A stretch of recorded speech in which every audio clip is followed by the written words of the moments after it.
Hi friends, అందరికీ నమస్తే. ఏదైతే మనం 5 సంవత్సరాలుగా కనిన కళ, అదేవిధంగా 2001న ఎవరైతే మన నవ్యాంధ్ర నిర్మాత నారా చంద్రబాబు నాయుడు గారికి జరిగిన అవమానం, ఆ రోజు ఆంధ్రప్రదేశ్ పుట్టుకు కూడా మర్చిపోలేదు. ఏదైతే శపథం చేసి మళ్ళీ నేను ఈ గౌరవ సభగా చేసి వచ్చి వస్తానని చెప్పి ఏదైతే శబ్దం చేసి ముఖ్యమంత్రి స్థాయిలో మళ్ళీ నేను అడుగు పెడతానని చెప్పాడో, ఈరోజు అదేవిధంగా చెప్పిన మాట మీద నిలబడి డెడికేషన్తో పనిచేసి అత్యధిక మెజారిటీతో ఈరోజు ప్రతిపక్షం లేని రాష్ట్రంగా, దేశంలోనే ప్రతిపక్షం లేని రాష్ట్రంగా ఆంధ్రప్రదేశ్ వెన్నుకల్లో సంచలనం సృష్టించి చెప్పిన మాట ప్రకారమే ఈరోజు చంద్రబాబు నాయుడు గారు శాసనసభలో అడుగు పెట్టడం జరిగింది ముఖ్యమంత్రి హోదాలో. అదేవిధంగా ఈరోజు మనం చూసుకుంటే అది అందరికి తెలిసిన విషయమే. ఈరోజు కొన్ని తెలియని విషయాలు ఏంటంటే, ఏదైతే మామూలుగా మన అసెంబ్లీలో ప్రతిపక్ష హోదా కావాలంటే 18 సీట్లు ఉండాలా, కనీసం 11 సీట్లు కూడా లేని ఈ జగన్మోహన్ రెడ్డిని ఏదైతే మన భారత రాజ్యాంగం డెమోక్రసీలో ఎవరికి ఇవ్వాల్సిన గౌరవం వాళ్ళకి ఇవ్వాల్సిన దానికంటే ఎక్కువ ఇచ్చి ఈరోజు చంద్రబాబు నాయుడుకున్న మంచి మనస్తత్వం, మెచ్యూర్డ్ మైండ్, హుందాతనాన్ని ఎలా నిరూపించుకున్నాడో కొన్ని మాటలు మనం తెలుసుకున్నాము. మామూలుగా అయితే మన శాసనసభలో అడుగుపెట్టేటప్పుడు సీఎం గారికి సపరేట్గా ఉంటుంది, మిగతా ఎమ్మెల్యేలు శాసనసభ్యులకి ఒక గేట్ ఉంటుంది. అట్లా కాకుండా ఏ గేట్ నుంచి అయితే ఆయన ఆ రోజు ప్రతిపక్ష హోదాలో బయటకు వచ్చాడో అదే గేట్లో నుంచి ఈరోజు పోవడం జరిగింది. అదేవిధంగా జగన్మోహన్ రెడ్డి విషయంకి వస్తే, మామూలుగా అతనికి ప్రతిపక్ష హోదా కూడా లేదు కాబట్టి వాస్తవంగా అయితే గేట్ కాడే ఆపేసి అతను నడిచిపోవాలా. అట్లా కాకుండా అతని కారును సైతం లోపలికి పంపించే విధంగా సెటప్ చేసి, అదేవిధంగా మనం ఈరోజు ప్రమాణ స్వీకారం చేసిన విధానం చూస్తే, మామూలుగా ఆల్ఫాబెటికల్ ఆర్డర్ అంటే మన పేరులో మొదటి అక్షరం ఏది ఉంటుందో ఆ విధంగా ప్రతి ఒక్క శాసనసభ్యులు ప్రమాణ స్వీకారం చేయాల్సిన సిస్టమ్ ఉంటుంది. కానీ ముఖ్యమంత్రి, ఉప ముఖ్యమంత్రి, మంత్రులు ప్రమాణ స్వీకారం చేసిన తర్వాత ఎవరైతే ఈ జగన్మోహన్ రెడ్డి ఉన్నాడో, ఈ జగన్మోహన్ రెడ్డిని వాళ్ళ తర్వాత ప్రమాణ స్వీకారం చేపించమన్నది అతనికి అట్లాంటి దుర్మార్గుడికి ఎంత విలువిచ్చాడనేది ఈరోజు నిండు శాసనసభ సాక్షిగా చంద్రబాబు నాయుడు మనసేంది, చంద్రబాబు నాయుడు గారు విధానం ఏంది, చంద్రబాబు నాయుడు గారు మనిషిని ఏ విధంగా ట్రీట్ చేస్తాడు అంటే, హాని చేసిన వాళ్ళను కూడా ఆప్యాయంగా ఈరోజు అతనికి ఇవ్వాల్సిన గౌరవం ఇచ్చాడంటే, ఇవ్వాల్సిన దానికంటే ఎక్కువ ఇచ్చాడు. దట్ ఈజ్ చంద్రబాబు నాయుడు గారు.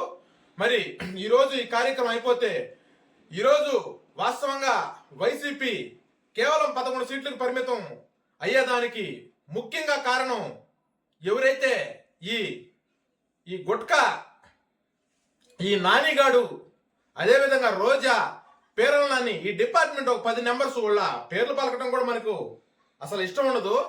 మనకు శాసనసభ స్టార్ట్ అయిందే ఈ రోజైతే వాడు బుద్ధి లేని కుక్కలాగా ఆ నాని ఏం మాట్లాడతాడంటే, సూపర్ 6 నువ్వు రేపే 1వ తేదీ నిరుద్యోగ వృత్తి ఇచ్చేస్తావా, అదేవిధంగా గ్యాస్ సిలిండర్లు ఇచ్చేస్తావా, అదేవిధంగా ఫ్రీ బస్సులు పెట్టేస్తావా, రే నీకు బుద్ధి జ్ఞానం ఏమన్నా కానీ ఉంటే కొద్దిగా అయినా ఇంతవరకు ఎవరు తీసుకోవాల్సిన బాధ్యతలు వాళ్ళు ఫుల్గా కూడా తీసుకోలేదు.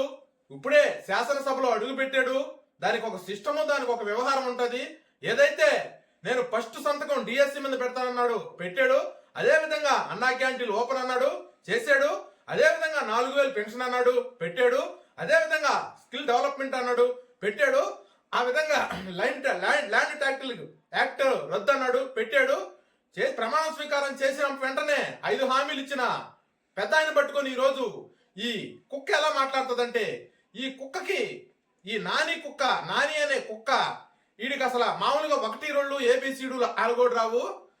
వీడు పట్టుకొని ఈ విశాఖపట్నంలో కట్టిన ఒక్క రోజైనా కూడా మనం మాట్లాడుకోవాలంటే, ఈ విధంగా మేము ఈ జగన్మోహన్ రెడ్డి అధికారంలో ఉన్నప్పుడు ప్రతి ఒక్కరు విమర్శ చేస్తున్నారు. ఋషికొండలు 500 కోట్లతో ఇల్లు కట్టుకుంటున్నాడు. ఒక్కరోజైనా వైసీపీ ప్రభుత్వం అధికారంలో ఉన్నప్పుడు జగన్మోహన్ రెడ్డి గాని తన మంత్రివర్గం గాని ఒకరోజు ప్రెస్ మీట్ పెట్టి చెప్పిందా ఈ విధంగా అంతర్జాతీయ ప్రమాణాలతో మేము రాజధాని నిర్మిస్తున్నాము. ఈ విధంగా ప్రతి ఒక్కరూ విజిటింగ్ చేసేదానికి వైజాగ్ వచ్చినప్పుడు వాళ్ళకి విడిది గృహంగా అంటే గెస్ట్ హౌస్ గా దీన్ని కడుతున్నామని ఏ రోజైనా చెప్పారా మీరు? ఈ రోజు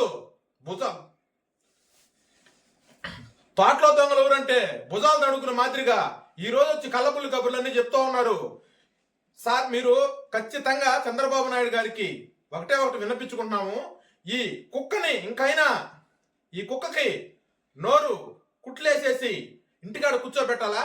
ఈ విధంగా రెచ్చిపోతుంటే వీళ్ళ కాన్సెప్ట్ ఏంటంటే ఈ విధంగా ఇంకా కూడా చంద్రబాబు నాయుడు ముఖ్యమంత్రిని ఇంకా కూడా వాడు ఏకవచనంతో మాట్లాడుతున్నాడంటే వాడిని నిజంగానే గుడ్డలిప్పి గుడివాడంతా తిప్పాలా?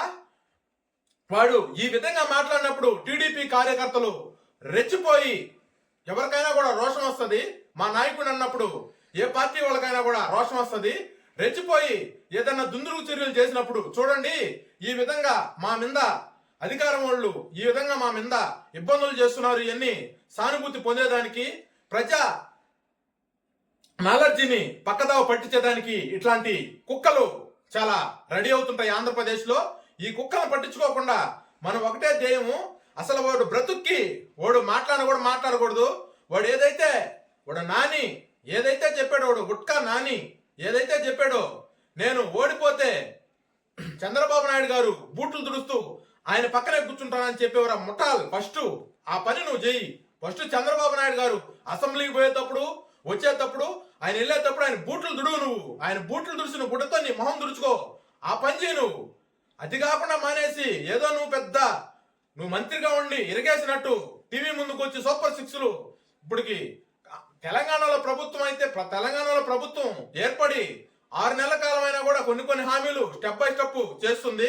మీరిచ్చిన హామీలో ఒక్క హామీ కూడా నెరవేర్చని ఈ పనికిమాలిన ప్రభుత్వం, ఆ పనికిమాలిన ప్రభుత్వం గురించి ఈ గుట్కాలు తినే నాని కూడా చెప్తాడు. అసలు ఈ పేరు పలకటం కూడా మాకు ఇష్టం లేదు. మొన్న 18 సంవత్సరాల పిల్లోడి చేత కోడిగుడ్లు టమాటాలు కొట్టించుకున్నావు. మీడియా ముందుకు వచ్చి మాట్లాడాలంటే కనీసం సిగ్గన్నా ఉండాలి నాని. సిగ్గు శరం లేదు నీకు. ఫస్ట్ నువ్వు చేయాల్సిన పని ఏంటంటే చంద్రబాబు నాయుడు గారి కాడికి పోయి బూట్లు తుడిచి నీ మొహం తుడుచుకోవాలా. తర్వాత అంతరిక్షం నుంచి వచ్చినా కూడా గుడివాళ్ళ నన్ను ఓడించలేనన్నాడు.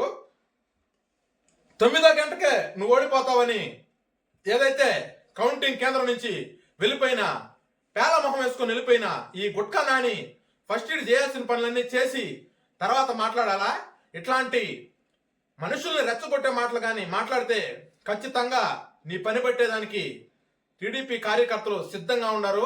మర్యాదగా బహిరంగంగా చంద్రబాబు నాయుడికి క్షమాపణ చెప్పాలరా నువ్వు నాని. చెప్పకపోతే నీకు వేరే విధంగా ఉంటది. ఈ విధంగా ఎందుకు మాట్లాడుతున్నావు అంటే 135 సీట్లు దాదాపు తెలుగుదేశం పార్టీ గెలిస్తేనే ఇంకా కూడా అదేదో చెప్తారు, వీళ్ళ కాడ సాక్ష్యాలు లేవంట. అందరూ ఈవీఎంలు ట్యాంపరింగ్. ఆ రోజు మీకు 151 సీట్లు ఇచ్చినప్పుడు ఈవీఎం ట్యాంపరింగ్ జరగలేదా? ప్రజలు ఈ 5 సంవత్సరాలు మీరు చేసిన అక్రమాలు, దుర్మార్గాలు, అన్యాయాలు, అరాచకం చూసి తట్టుకోలేక ఈరోజు ఈ మ్యాండేటరీ తెలుగుదేశం పార్టీకి, అదే విధంగా ఏదైతే బీజేపీ, తెలుగుదేశం, జనసేన ఈ కూటమికి ఇవ్వటం జరిగింది. ఇకనైనా బుద్ధి తెచ్చుకొని మీరు చేసిన పనులు మీకెట్ట ప్రత్యక్ష హోదా కూడా లేదు. ఇకనైనా మీ పార్టీ మీ మనుగడ ఉండాలంటే ప్రజలు ఏ విధంగా సమస్యలు మీ కార్యకర్తలు కానీ మీకోసం రేత్రి పొగులు కష్టపడిన వైసీపీ కార్యకర్తలు చాలా మంది ఇబ్బందులు పడుతున్నారు. వాళ్ళ కోసం పనిచేయరా నాని. నీ బ్రతుకు ఇప్పటికైనా మార్చుకో. ఖచ్చితంగా చంద్రబాబు నాయుడు గారి బహిరంగ క్షమాపణ ఖచ్చితంగా ఇది చెప్పాలా, లేకపోతే వీడికి తగిన మూల్యం చెల్లించుకుంటాడు. ఏదేమైనా ఈరోజు మా నాయకుడు, తెలుగుదేశం పార్టీ అధ్యక్షుడు నారా చంద్రబాబు నాయుడు గారు ఆంధ్రప్రదేశ్ ముఖ్యమంత్రిగా 4వ సారి ప్రమాణ స్వీకారం చేయటం జరిగింది. ఇక ముందు ఖచ్చితంగా మన ఆంధ్రప్రదేశ్ని ఏ విధంగా అయితే మన పోలవరాన్ని, అమరావతిని విజిట్ చేశాడో అంత ఫాస్ట్గా గౌరవ మంత్రి నారాయణ వర్యులు కూడా చెప్పడం జరిగింది. మా నెల్లూరు జిల్లా వాసే నారాయణ గారు 2.5 సంవత్సరం నుంచి 3.5 సంవత్సరంలో దాదాపు 80 నుంచి 90% రాజధాని కూడా పూర్తి చేస్తారని చెప్పితే ఖచ్చితంగా చేస్తాడు. దానికి మా నెల్లూరే సాక్ష్యము.